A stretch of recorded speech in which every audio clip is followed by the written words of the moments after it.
On se retrouve sur le site chess.com pour continuer d'affronter les bots de la catégorie temporaire Famille de Martin en ce mois de mars 2025. On a déjà affronté Monsieur Martin 260 Elo, Martin Junior 500 Elo. On a récemment battu également Marty, le chien de Martin classé 1350 Elo. Et pour aujourd'hui, on va s'en prendre à Martin 13. Martin Xi, le 13e enfant de Martin, donc classé 1800 Elo. On s'attend à une partie relativement relevée. Je propose de démarrer rapidement. Comme d'habitude, on laisse l'adversaire choisir la couleur des pièces. Et on démarre. Allez, on se retrouve avec les pièces noires. Et sur D4, on va jouer à D5 tout simplement. Et sur le gambit-dame, on l'a dit, on veut pas développer le cavalier, parce que sinon ça va faire pion prend. Bon, si on sort la dame, on se fait attaquer la dame. Sur pion prend, si on sort le cavalier, ensuite l'adversaire va occuper les pions centraux en attaquant notre cavalier, en gagnant du temps. Bon. Donc, du coup, en gérant, on répond soit C6, soit E6. Et après, on peut jouer tout n'importe quoi. Alors ici, on peut sortir le fou. Mais bon, faut savoir comment réagir avec la dame qui arriverait par ici. Qui mettrait la pression sur ce pion. Sortir le cavalier pour le moment. Je m'attends à ce que l'adversaire emmène le fou, c'est pas le cas. On me demande ici si je veux pas clouer l'adversaire. Mais bon, pareil, il faut que je sache comment réagir face à ça. Je me dis que je pourrais sortir la dame. Et surprise, est-ce que je vais reprendre du cavalier? C'est ce que je prendrai d'abord. Bon, je vais sortir mon fou de case blanche, puisqu'après je vais sentir mettre une chaîne de pions. Je me demande même si je dois pas moi initier l'échange. Ça placera mal la dame. Je sais pas ce que c'est le meilleur coup ici. De toute façon, moi ça me va de donner mon fou. Est-ce que j'ai envie de jouer E6 d'abord et m'exposer à ce genre de choses?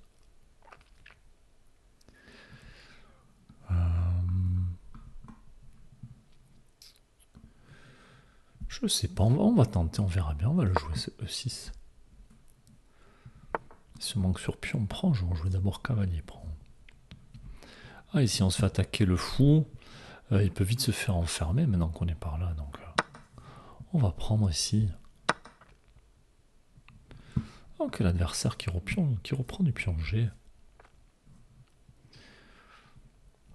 On a du mal à venir installer un cavalier par ici, à peut-être pouvoir pousser ses pions.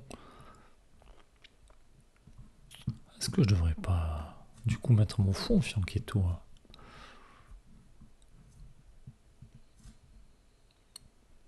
Pour être un peu plus solide, peut-être mettre un cavalier par là pour empêcher ce pion d'avancer. On va voir, c'est pas quelque chose que j'ai l'habitude de faire, mais après il faut se méfier aussi du fou qui vient par là. Ah, la dame vient par ici, on l'avait envisagé. On va venir défendre le pion. Puis là on va échanger. On dit souvent que c'est pas bon d'échanger, on préfère que ce soit l'adversaire qui échange. Est-ce que l'adversaire a pour idée de venir doubler les tours?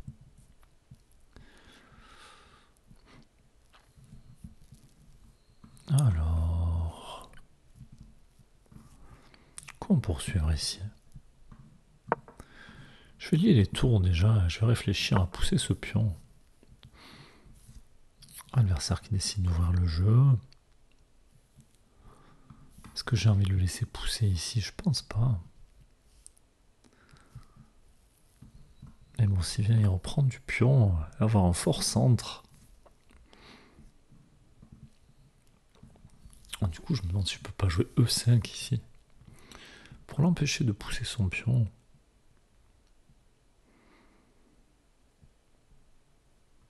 Allez, c'est ce que je vais faire.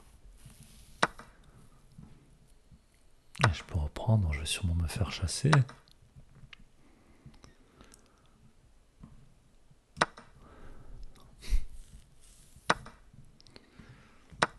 Ah, le problème c'est que je me retrouve avec un pion isolé ici. Alors attention, il y a la tour qui couvre.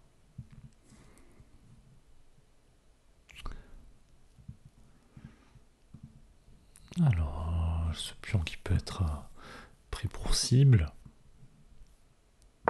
C'est de replacer mon cavalier. Peut-être provoquer B5. Ah, maintenant, je m'intéresse à venir par ici, mais il va falloir agir face à ça. Et bon, si le fou vient là, je pourrais prendre le pion, ce sera sur échec. Et en venant ici, je menace la fourchette. Donc on va le jouer. D'ailleurs, si on manque là-dessus, on peut jouer la fourchette tout simplement. Martin 13 qui la voit pas. On va la jouer.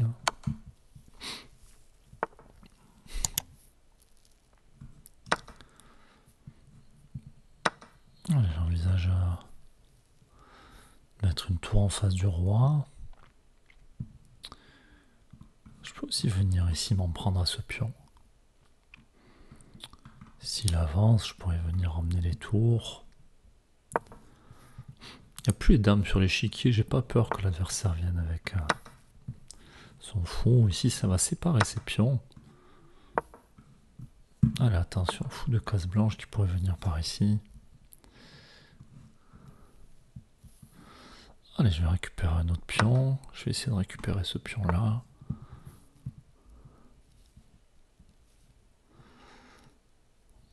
Alors, est-ce que je ne dois pas gagner un temps sur la tour? Après tout, si la tour vient par ici, je peux prendre le pion.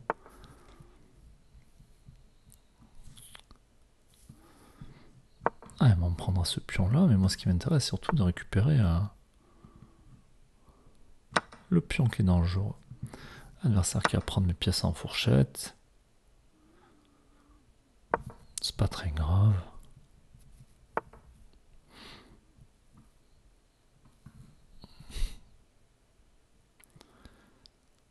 On récupère le pion, on va peut-être pouvoir jouer échec ici.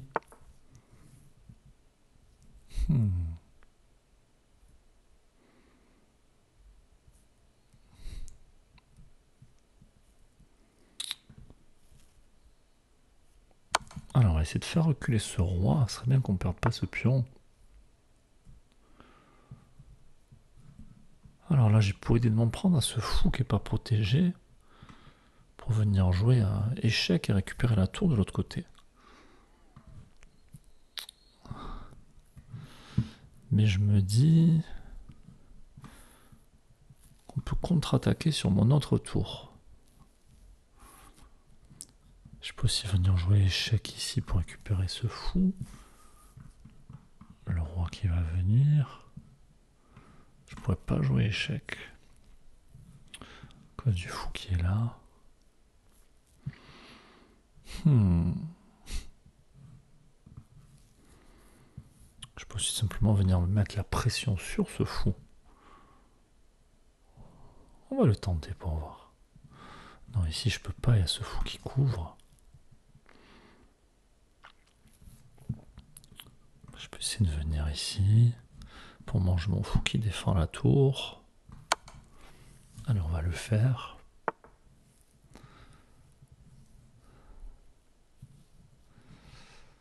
Alors, l'adversaire peut venir là mettre la pression sur ma tour.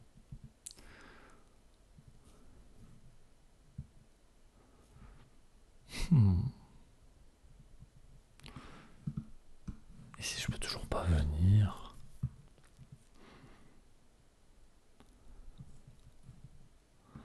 Alors, est-ce que je peux pas tout simplement jouer échec?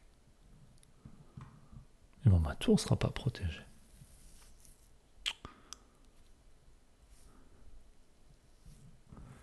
Je joue échec et je récupère le fou derrière.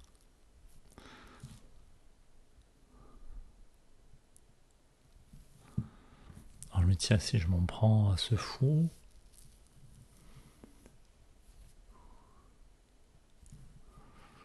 comment est-ce qu'il peut le défendre? En le bougeant. Et peut-être qu'ensuite je pourrais jouer ce échec.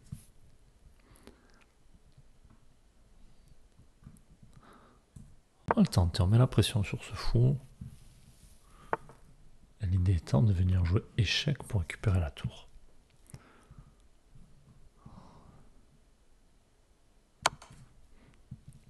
problème, c'est que j'aurais plus mon fou de case noire pour venir ici. Hein. Bon, là, est-ce que j'ai pas mieux à faire?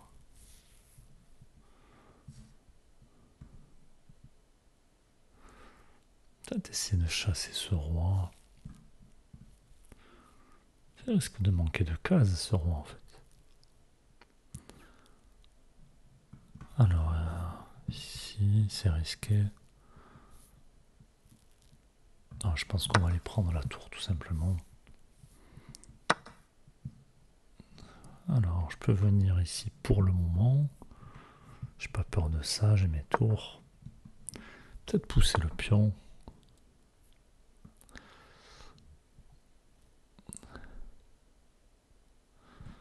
Alors, quel pion pousser ici? Alors, on va venir là.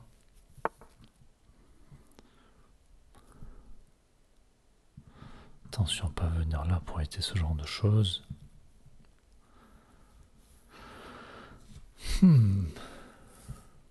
Parce que je peux continuer de pousser. Est-ce que ça m'apporte quelque chose? J'ai pas l'impression. Je peux aussi pousser ce pion. Je peux aussi venir jouer échec pour échanger une de mes tours, récupérer le fou. Non, ça vaut pas le coup hein, de venir jouer échec. Puis on prend échec. Roi bouge. Tour prend fou. Et du coup, je me retrouve avec une tour, 4 pions contre un fou et 2 pions. Avec un pion éloigné. Je pense qu'on va le faire. Ça m'intéresserait de savoir ce que pense l'ordinateur de ce coup-là. Échec pour venir chercher le fou. Échec. Voilà, je me demande même si je vais pas sacrifier ma tour ici. Le roi qui pourra pas sauver tous les pions là.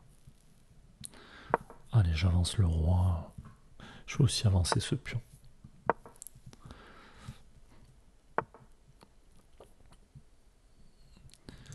Alors on va éloigner le roi. On va aller manger ce pion et pousser les autres.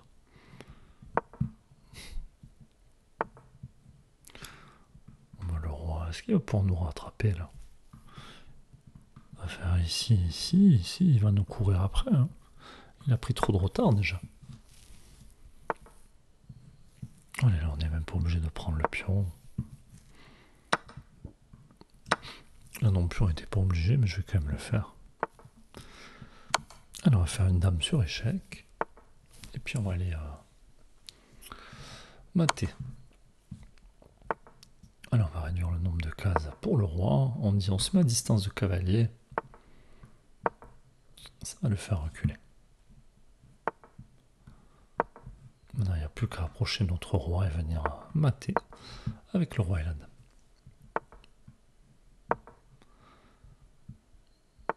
Ouais, ça fera mat au prochain coup.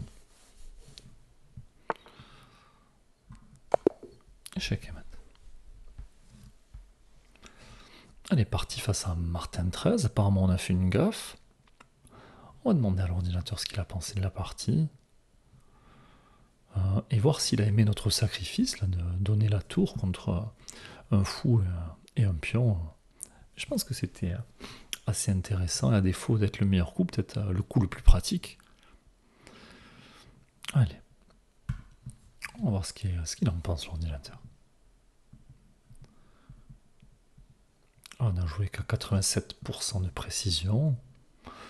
Bon, pas de gaffe, pas de coup manqué, pas d'erreur, quelques imprécisions.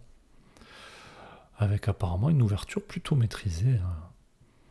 Et le reste de la partie plutôt bon aussi, malgré les 87% de précision. Alors, très bon coup. Tiens, on peut s'y intéresser. Bon, c'est la fourchette. Ok. On l'a dit, une fois qu'on est là, on menace ce pion. On menace la fourchette. Alors, ce qui pouvait facilement venir avec la tour, rester à la défense de ce pion. Il me semblait qu'on avait une autre idée, mais je me souviens plus. Après, la tour qui peut venir mettre échec. On va déroquer le roi.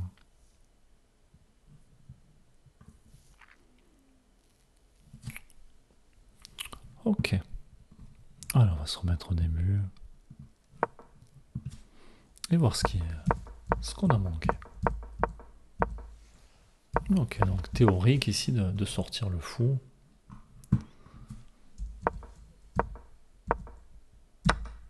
Et ici, c'est bien le meilleur coup là de prendre. De toute façon, le fou il peut plus revenir par là maintenant qu'on a joué le 6. Bon, ça, on a hésité à le jouer, on a dit, mais bon, on n'a pas l'habitude de le faire, ça peut être intéressant de changer.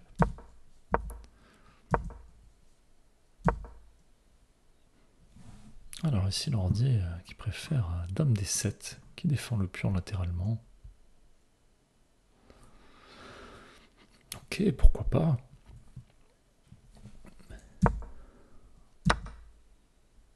L'ordinateur qui n'aime pas quand on échange les dames, qui voulait tout simplement reculer.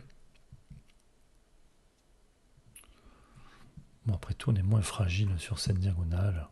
Une fois que l'adversaire a poussé le pion, le fou de case blanche qui va pas nous embêter. Bon, nous on a échangé, on sait que c'était pas le meilleur coup.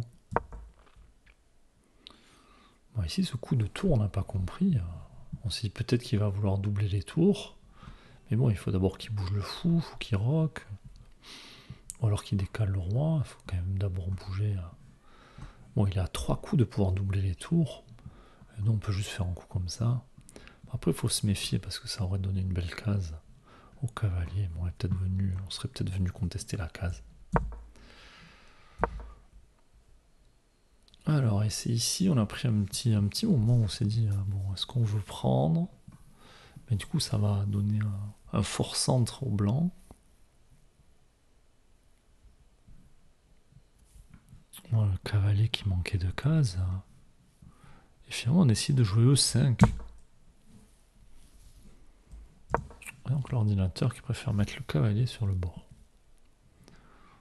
Qui notamment empêche ce genre de choses. Et l'ordinateur qui était prêt à accepter que l'adversaire joue E5. Donc ici, prise, on a repris du cavalier. Ah, c'est vrai que ça nous embêtait un peu. Ah, un coup intermédiaire auquel on n'a pas pensé ici. Ça aurait forcément déroqué le roi. Et après, on aurait pu récupérer ce pion.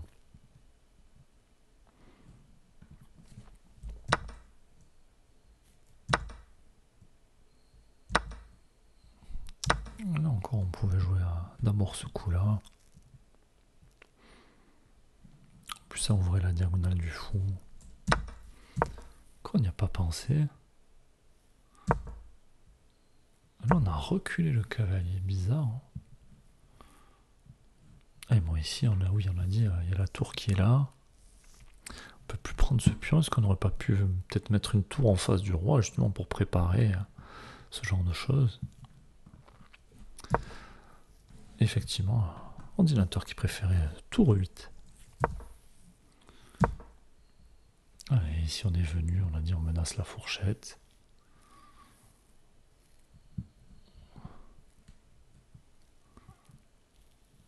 On menaçait aussi de récupérer le pion, une fois que le cavalier aurait bougé. Et là, bon, on avait repéré qu'il y avait la fourchette. De toute façon, on était venu par là pour ça.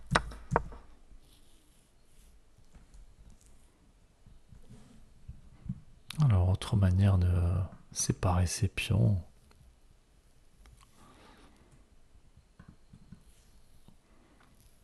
Donc, on joue peut-être là, venir ensuite. Alors, ici. Parce que là-dessus, après, tous les pions ne peuvent plus avancer.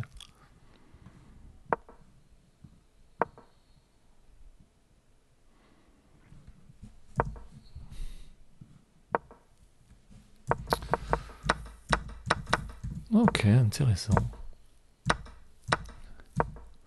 Bon, et après, on a tout fait pour essayer de récupérer ce pion.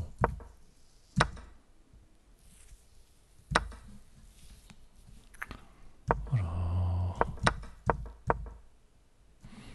Ah, un ordinateur qui aime bien notre coup pour gagner un temps sur la tour, etc.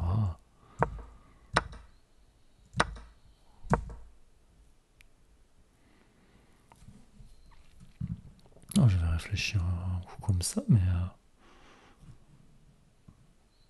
si on met là-dessus, il se passe quoi?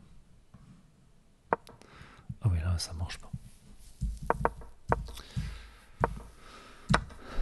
On a récupéré ce pion, les tours se protègent. Échec. Et là, on avait guetté à... Mais bon, pour le moment, on a la tour qui nous gêne. On fait la place pour la tour.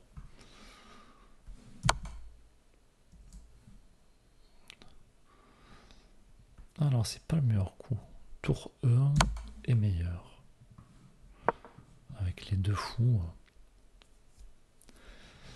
qui sont pas protégés et qui sont l'un à côté de l'autre. Et bon, est-ce qu'il pouvait pas y avoir un coup comme ça d'abord?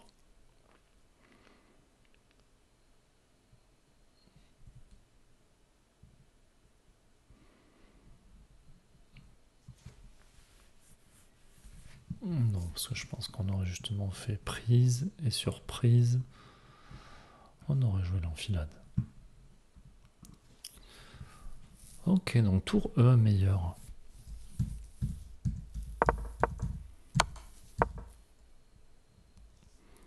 Et ici, je me demandais s'il n'y avait pas un mat, c'est ce que j'essaie de trouver.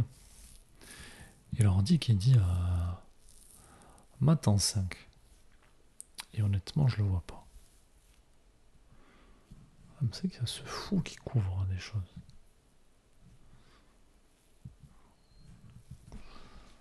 Alors, ça donne quoi?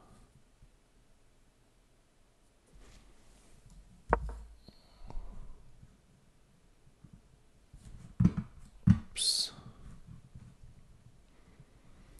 Est-ce qu'on peut le voir?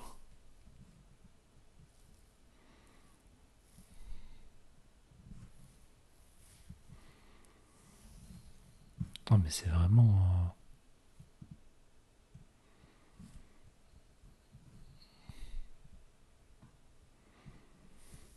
l'ordinateur qui a du mal à le voir. L'ordinateur qui n'est pas d'accord avec lui-même en fait. Bon, mais s'il y en a qui voient le mat en 5, je suis preneur. Tour 4.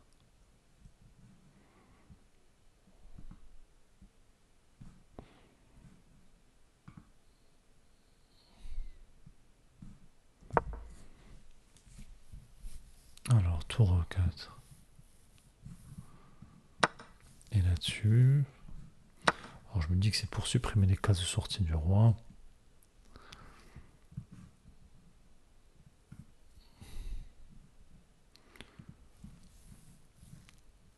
Fou 7 échecs.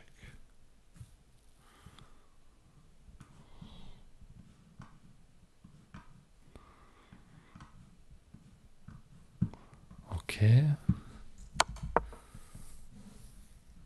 Si jamais l'adversaire garde le contrôle ici.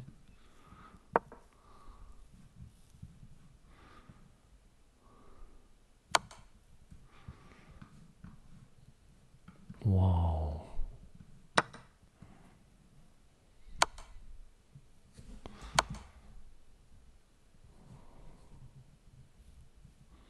Ouais, plus simple.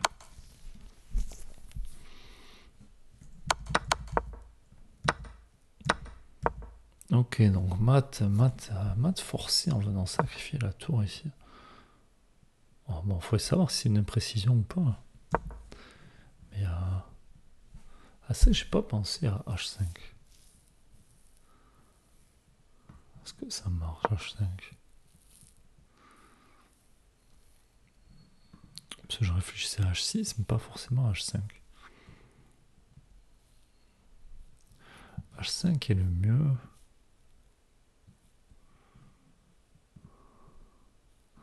Il y a toujours ces idées de...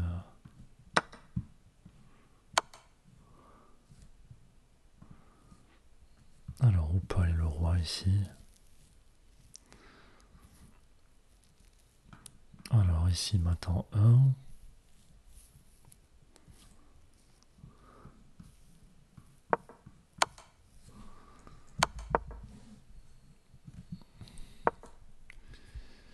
Ici.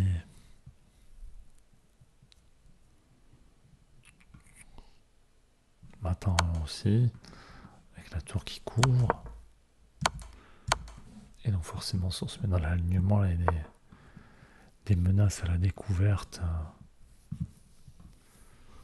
Alors ici, le coup, tour E6, pour empêcher le roi de fuir. Roi G5. Forcé. Et roi G7 d'abord. Pour après, peu importe ce qui se passe. F6 mat.